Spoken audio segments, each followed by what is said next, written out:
Finding high-quality mental health care can be daunting and exhausting. That's why Cerebral offers convenient access to online mental health services, including therapy and medication management. Cerebral's diverse clinician team can help with anxiety, depression, insomnia, stress, grief, big life changes, and more. You can schedule and communicate with your care team through Cerebral's mobile app and attend your sessions from the comfort of your own home. Get started with or without insurance. Plus, you can now use FSA or HSA. Start your first month for 50% off at Cerebral.com/ACAST.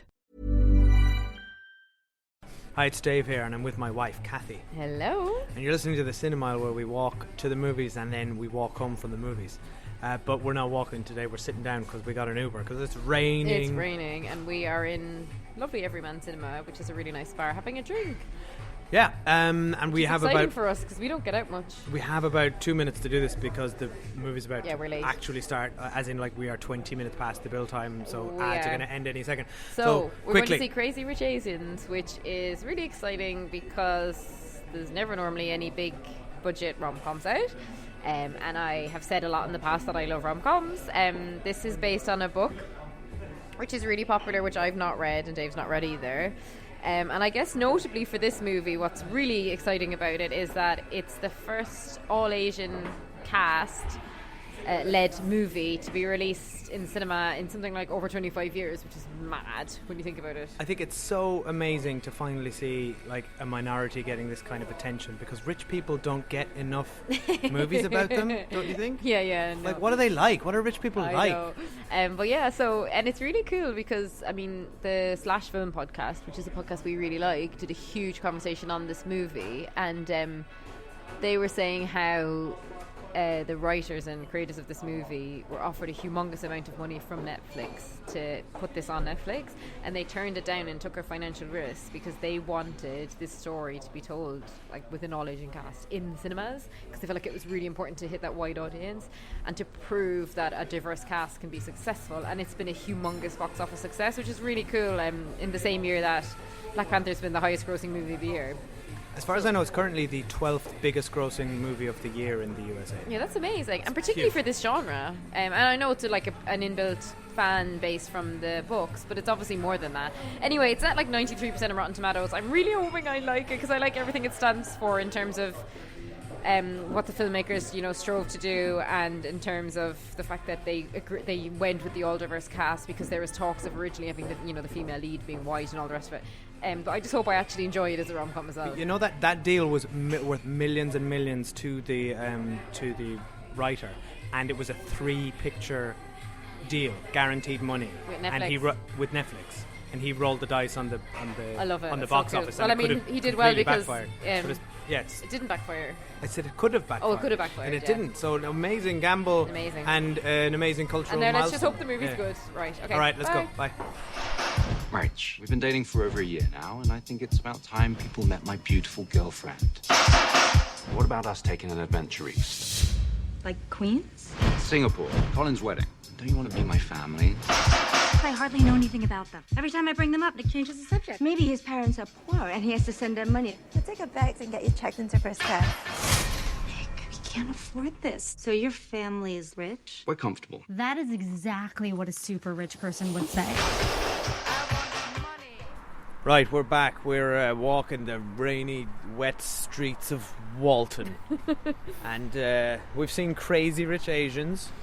We're walking... we're kind of walking nowhere. We're walking aimlessly. Yeah, we're until walking we can get an Uber. to chat about the movie, and then we're getting an Uber home. Stop raining. There's this one street we always, when we're in this town, walk down to do our podcast, and somebody's going to come out someday and say, what are you two doing? Who are you, and why do you walk down our street talking about movies? Back but anyway, and forth. Back, Dave, thoughts on Crazy Rich Asians? I liked it. I thought it was good. For me, the measure of a rom-com is, does it have the rom and does it have the com? Yeah, good measure. Unusual measurement. For me, this had the rom, and it also had the com. Okay. Now it's not a great movie, and for me, this isn't like one of the. This is not going to be one of the all-time classics I don't think this movie is going to be remembered for its originality. It won't be remembered for its iconic visuals or its brilliant characters. I think the characters and the plot, and there was nothing I really hadn't seen before, except maybe the setting. I'd never seen an entire film set in Singapore filled with rich people, so that was quite entertaining, I thought. Well, and also original in the fact that it's an all Asian cast, which we never see in English language movies. Yeah, but hang on. Well, I guess for an English language movie, that's what I'm saying. But that's a the Hollywood thing. movie. It's like for a Hollywood movie. It's a Hollywood movie, yeah. But like everyone's making such a big deal out about that. But I'm like, hang on, we've been watching movies with all Asian cast for years. It's called Asian cinema. Yeah, but Dave, that's not the point. There's lots of people who live in like English-speaking countries who are never represented on screen, and a huge part of this movie is talking about the difference between Asian people who live in Asia versus Asian people of immigrant families who live in white countries, and how this movie, I guess, will serve those people differently. But I thought, okay, but we are veering off the topic slightly, topic. but I will say I thought that this movie would... Well, first of all, I didn't know what this movie was about or what it was going to be, but I thought it was going to be more about those people, about the underrepresented Asian immigrants of America, and really the main character is in that demographic.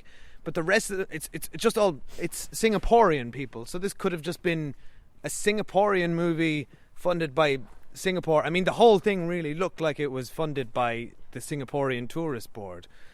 So, for me, it didn't quite feel like the landmark... Yeah, but it's not going to feel like that to you. You're a white man. Yeah, of course it's not going to feel landmark to you. You're represented in every film that you've probably ever seen. No, I think white men are underrepresented in cinema. Anyway, yeah. Sorry, no. My thoughts on the movie. No, I'm sorry. Can I finish? Okay, sorry. you've gone into specifics. You're not doing a broad you took review me here. off the. I didn't take you off anything. Off the mark. It's all your fault. No, sorry. I went a bit sidetracked. I liked the movie. As I said, it's not the most original thing. You've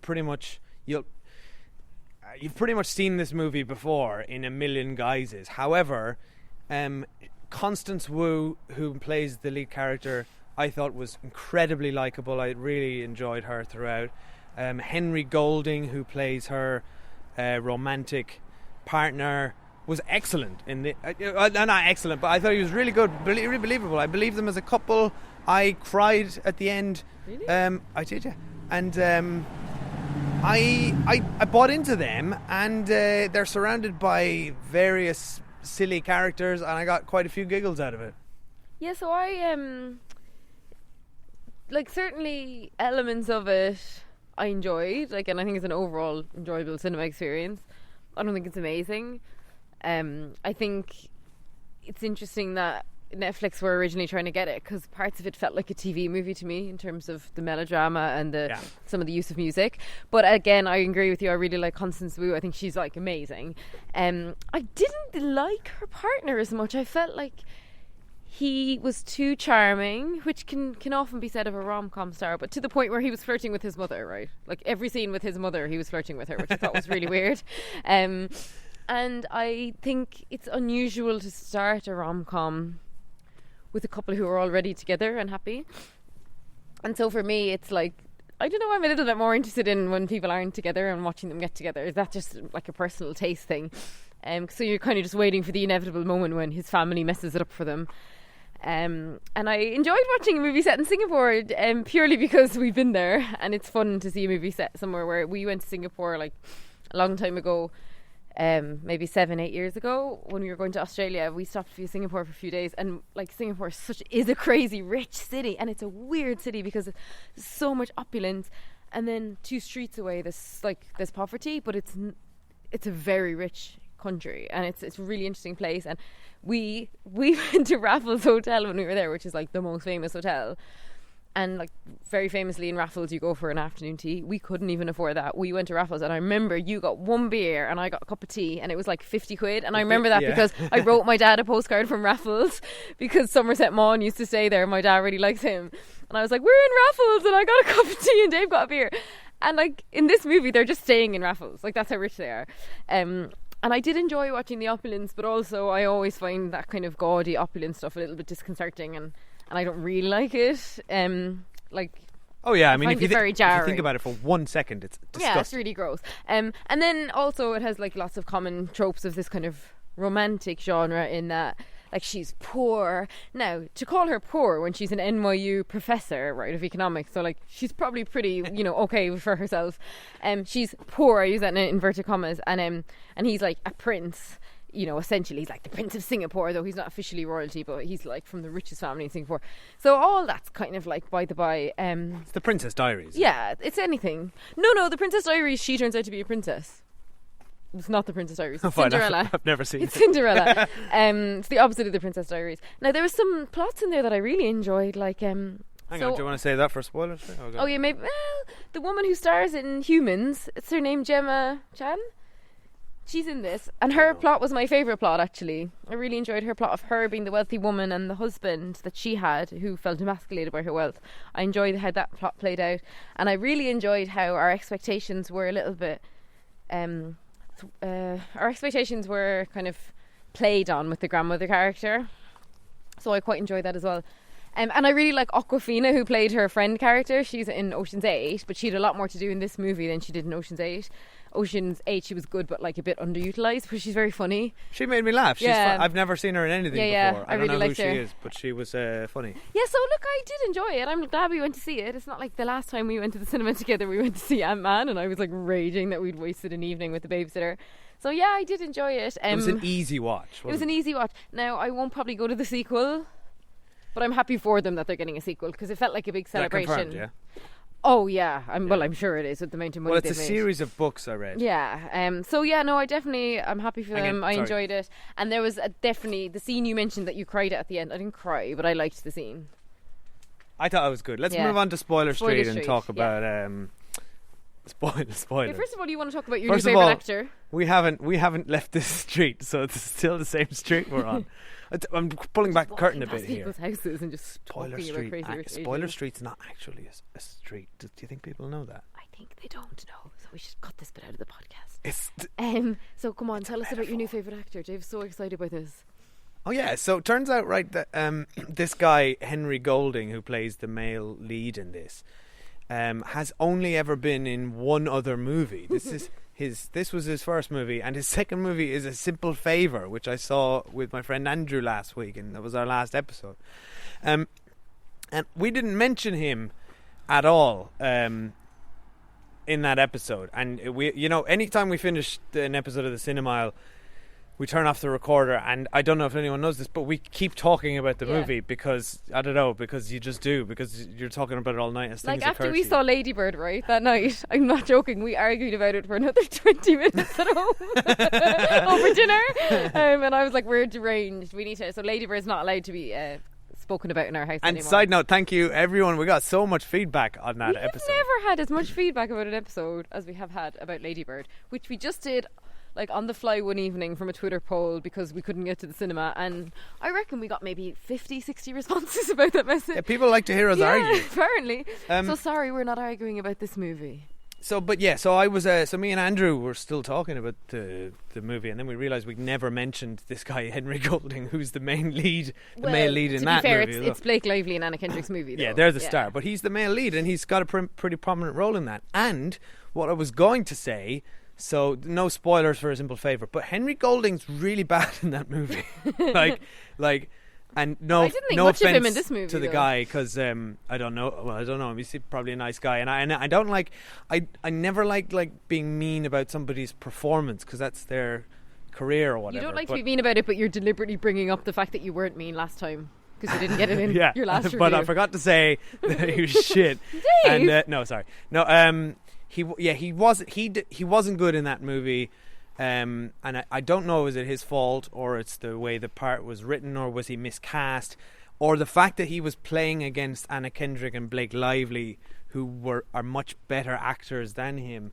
Well, as we said, this is only his second movie. That's his second movie. So Yeah. so I'll give the guy some credit, and obviously this will probably, I mean, he's in 2 huge movies this year. I'm sure he's very pleased with his yeah, career. I've seen and him. doesn't really I've seen care him what you back have to to back. say. But anyway, We only see movies starring him from now on. Okay, long- and we track his performance. Anyway, I just didn't buy him. He wasn't right for that role. But this role, I really liked him. I thought he was great as as he's the like charming a hunky lead. Yeah, like he's charming and romantic good looking. lead. Like he's fine. Like he is a charming, good looking guy. But I just felt like I bought him. He was endearing. He was sincere. He wasn't interesting enough to me, like to carry a movie and to have a woman like of her stature who is that intelligent and amazing. Yeah, but that's not Henry's fault. The character wasn't well written. The character was just... He flirted with his mom in every scene they were together. And every scene where he was with his like friends, his male friends, was excruciating. Like I was nearly hiding my face in my hands when the bros were hanging out. I couldn't handle it. I'm glad you brought that up, because one of the weakest parts of this movie is the dialogue.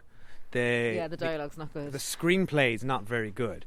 And it wasn't adapted by the guy who wrote the book I saw in the credits. And again, I'm trashing somebody's work here, which I don't like to do. You're not trashing anyone's work. You're just saying you don't like the dialogue. Somebody wrote the screenplay, but I personally, and I liked the movie.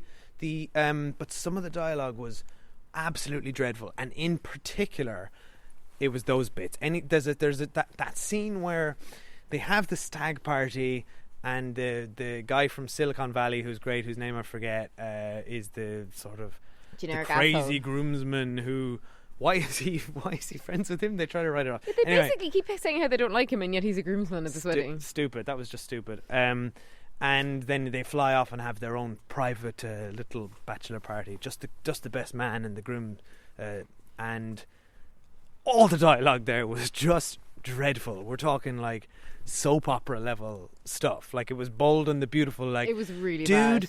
Dude, I can't believe it. That's so amazing that you're going to propose to her. I'm also, so happy for you that you're in love. They're at a 3-day stag party in the middle of nowhere on a boat, and in this particular scene they're on a raft, right? The best man and the groom, and the best man, who's the boyfriend, pulls an engagement ring out of his swimming trunks pocket and is like, I'm going to propose to her in a few days. Like, why is the ring in your pocket? Like, surely you would be back in Raffles Hotel in your safe. Like, seriously, this is ridiculous. And honestly, why did he bring it on the stag party? Given how rich he was, it was not even that nice a ring. So yeah, that was really bad.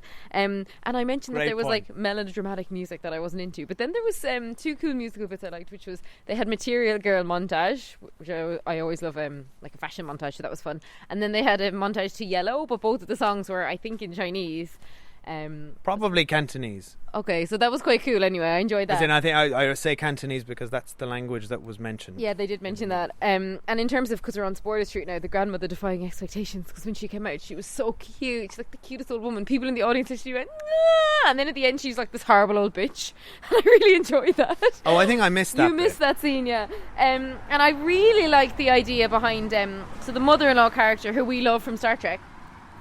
I really love the idea. Michelle Yeoh. Yeah, Michelle Yeoh, of her repeating the sins of her own mother-in-law. I thought that was like a genuinely interesting story, and came to a lovely conclusion at the end. So that was the part of it I probably most enjoyed, in terms of there was an actual message to it. And I like that they resolved that with just showing that the green ring was all we needed. Yeah, just to see that. It was lovely. That was a lovely touch. And I like that they never spoke again. It was just a look, and that kind of subtlety, they really nailed. And like, so fair play to the screenwriters there, because and there was no even huge confrontation between them before that. Just the mother-in-law said really horribly to her, and quite quietly, "You will never be enough," and just walked off. And that is so harsh. It was horrific. It was much worse than it was much kind of deeper than like a silly movie. Like, remember that movie with what was that movie with Jennifer J-Lo, and was it Jane Fonda? Jennifer was her mother-in-law? Monster-in-law? Oh, Jenny from the Block. Yeah, Jenny from the Block. Sorry, I'm really tired.